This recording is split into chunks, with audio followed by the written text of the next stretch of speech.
The courtroom was silent, not the kind of silence that follows order, but the kind that comes before a storm. Judge Judy leaned forward, her eyes fixed on the young man standing before her. Her voice cut through the air like a blade. "Daniel, I'm going to ask you one last time. Did you take your mother's money?" His hands trembled as he gripped the edge of the defendant's table. His throat tightened, but he forced the words out anyway. "I'm not a bad son," he said, his voice cracking midway.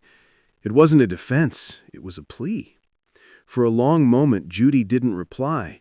The courtroom audience shifted in their seats, waiting. Her gaze didn't waver. "Then why," she finally asked, "does your mother believe you are?" You could feel the air change. That single question hit harder than any gavel. Daniel blinked rapidly, his jaw clenching. Behind him, his mother, frail, quiet, hands folded tightly in her lap, looked down, her face unreadable. Friends, have you ever seen someone trying not to break in front of the whole world? That was Daniel in that moment. A son fighting to prove his love while the person he loved most sat just a few feet away, doubting him. Judy's eyes softened, but her tone didn't. "You say you're not a bad son. I believe you want to be good. But wanting isn't always enough." The young man swallowed hard. "I was trying to help her," he whispered. "She doesn't see it that way." A ripple of murmurs passed through the crowd. Something in Judy's expression shifted, as if she'd just glimpsed the truth behind his pain. She leaned back in her chair, studying him, letting the silence stretch until it felt unbearable. The tension was thick, every second heavy with unspoken emotion. Pride, regret, love, shame.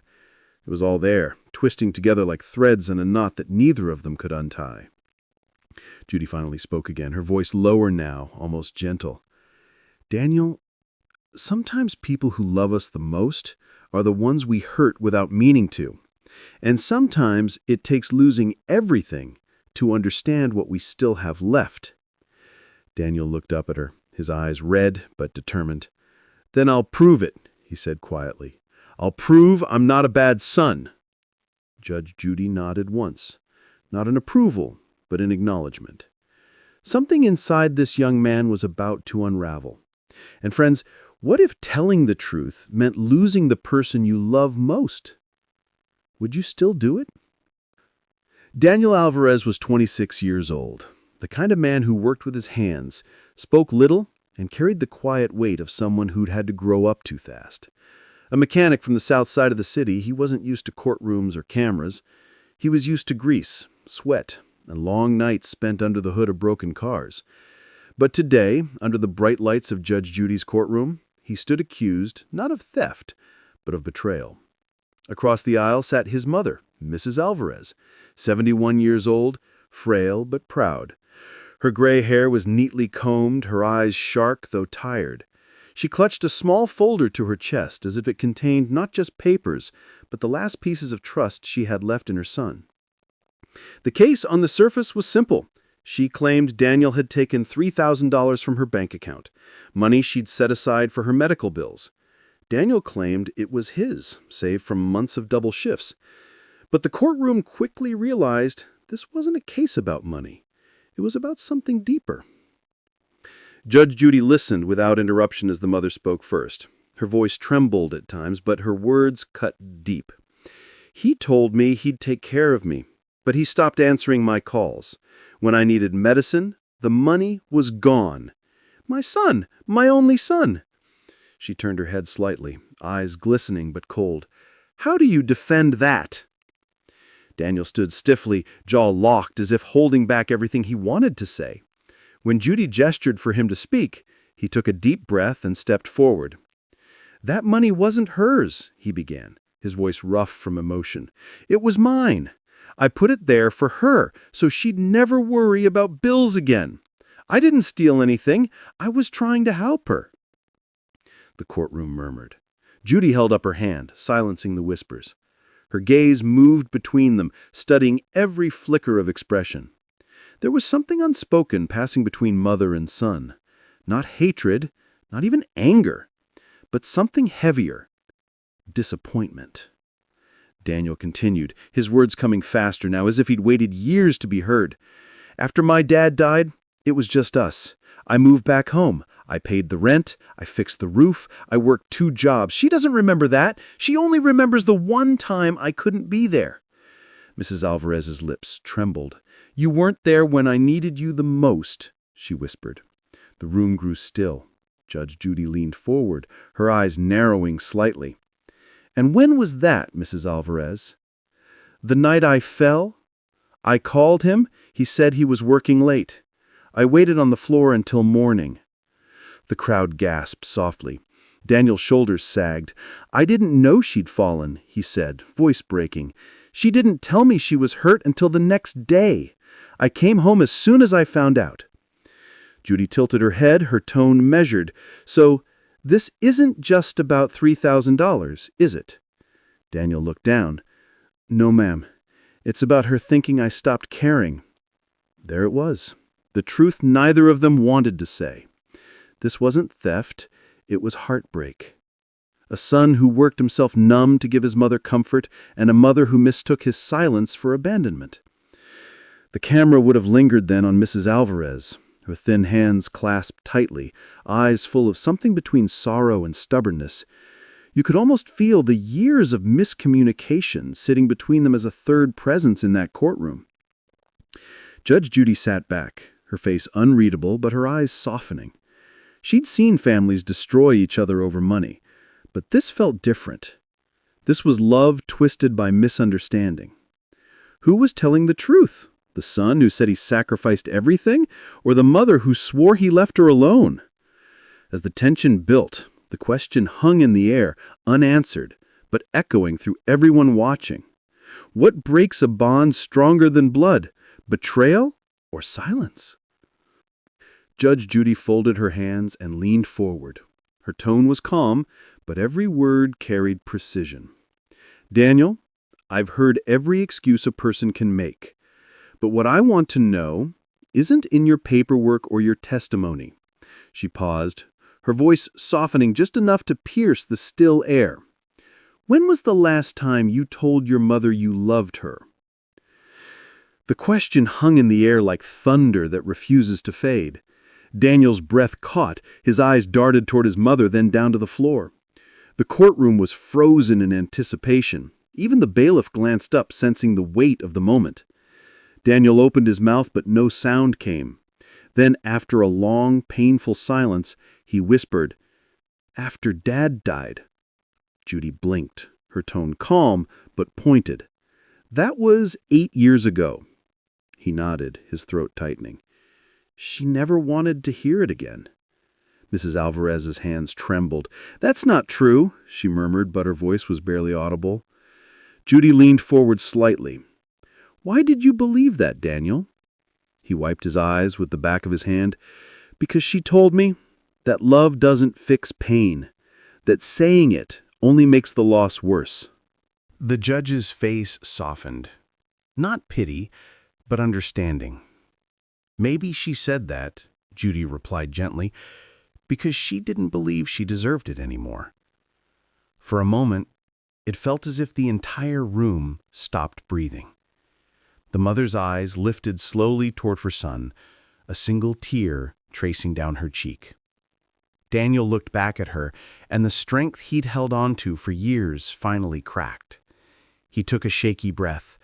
"I thought if I just worked hard enough, if I paid every bill, kept the house running, fixed everything that broke, that would be enough.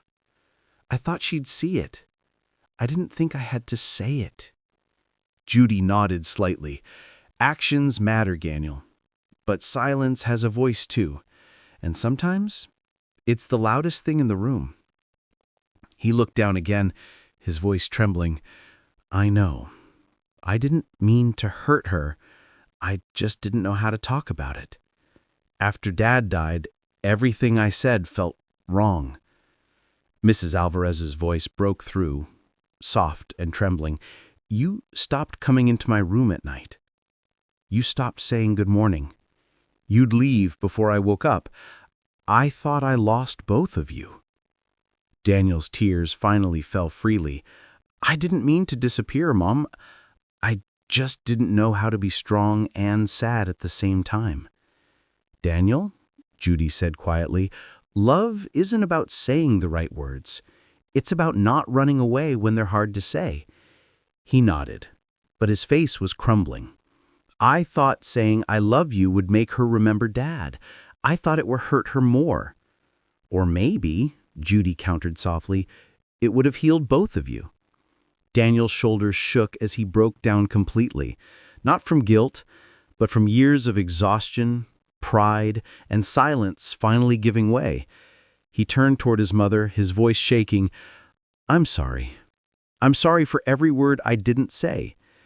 Mrs. Alvarez's eyes filled with tears, her lips quivering as she whispered, I never wanted perfection, Daniel. I just wanted to know you still needed me. Her words shattered whatever wall had been left between them.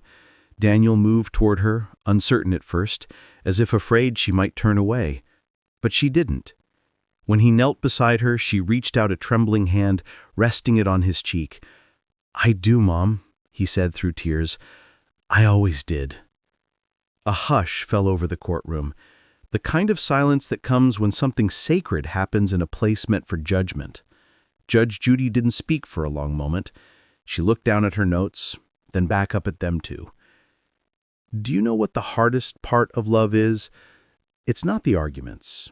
It's not the sacrifices. It's realizing you can't protect someone by hiding from them, because love without honesty is just fear dressed in care. Daniel nodded, unable to speak. Mrs. Alvarez wiped her tears with a shaking hand. I thought you didn't care anymore, she whispered. When you stopped saying those words, I thought I'd lost you too. Daniel looked at her, his voice barely steady. I thought if I said them, I'd lose you faster, because it would remind you of Dad. I thought I was sparing you. She smiled weakly. You can't spare me from missing him, Mijo. But you can remind me that I still have you. Judge Judy had to look away for a second. Sometimes, she said softly, the verdict isn't about right or wrong. It's about remembering what really matters before it's too late. Judge Judy sat in stillness for a few long moments, the air in her courtroom heavier than any verdict she'd ever had to deliver. Papers lay untouched before her. The gavel rested quietly to her right. When she finally spoke, her voice carried both firmness and compassion, the tone of someone who'd spent a lifetime weighing more than just facts. This court, she said softly, her eyes moving between mother and son, isn't about money anymore. The audience leaned forward. Even Daniel stopped breathing for a second. I've heard every detail about the $3,000, but no check, no signature, and no bank statement can measure what's been lost between you two. This isn't theft, and it isn't fraud. It's heartbreak. She glanced down at her notes, then folded them deliberately and set them aside. Here's what I'm going to do. I'm ordering the disputed amount to be split equally. $1,500 for Mrs. Alvarez's medical care and $1,500 for Daniel's repairs. But understand this clearly. That's not justice. That's just balance on paper. The room was silent again. Daniel looked at his mother. She looked back, unsure what to feel. Judy leaned forward slightly, her tone growing softer. You two owe each other something money can't pay back. Time. And I don't mean time sitting across from each other in court. I mean real time. Breakfast conversations, small talk, shared moments, silence that isn't angry anymore. Daniel, I want you to take your mother to lunch after this, somewhere quiet. No lawyers, no judges.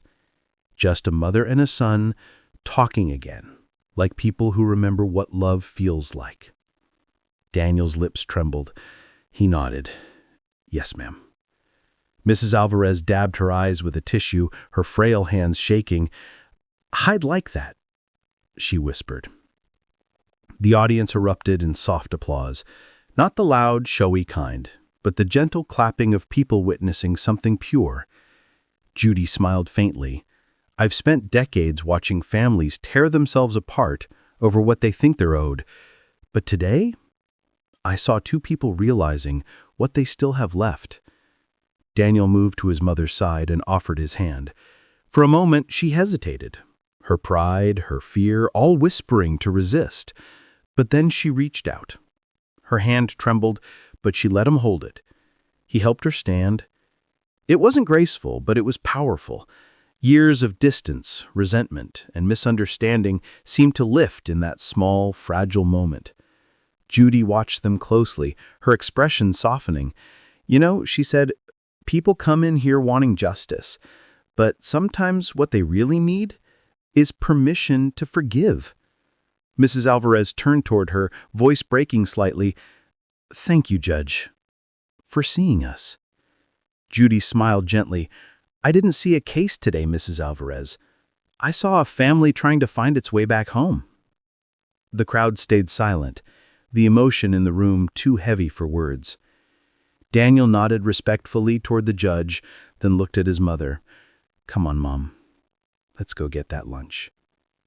They began walking toward the exit, their steps slow, but in sync. For the first time since the trial began, their faces weren't tense, just tired but at peace. Judy watched them until they disappeared through the courtroom doors. Then she looked down, exhaled softly, and turned toward the camera. Her eyes glistened, but her voice remained steady. Justice, she said slowly, isn't only about laws. It's about the courage to forgive, even when pride tells you not to. Because at the end of the day, the verdict that matters most isn't written on paper. It's written in the heart. The echoes of argument had faded, replaced by the kind of silence that comes when understanding happens. Outside, under a soft wash of daylight, Daniel walked slowly beside his mother. Their hands remained loosely clasped, not out of habit, but out of choice. Each step seemed to erase a little of the distance that years of silence had built. Friends, how many of us have said those same words Daniel once whispered, I'm not a bad son. Or maybe, I'm not a bad daughter. We say them defensively, hoping they'll make up for what we didn't say when it mattered most. But love, real love, doesn't always shout. Sometimes it hides behind mistakes, pride, or fear. Sometimes it waits for us to be brave enough to speak again. Maybe today's story wasn't about guilt or money at all. Maybe it was about the quiet kind of forgiveness we all search for, the kind that doesn't come from a verdict, but from a look, a word, a small act of grace. Because the truth is, being good isn't about never failing the people we love. It's about showing up again after we do. So, friends, before you scroll away from this story, take a moment. Call someone today, not to fix the past, not to rewrite old arguments, but simply to remind them that they still matter. Because one small call, one honest word, can bridge years of silence. And tell us in the comments, what's one thing you wish you'd said before it was too late? Who's that one person you still think about, the one you meant to forgive or ask forgiveness from? Your story might be the one that reminds someone else to try again.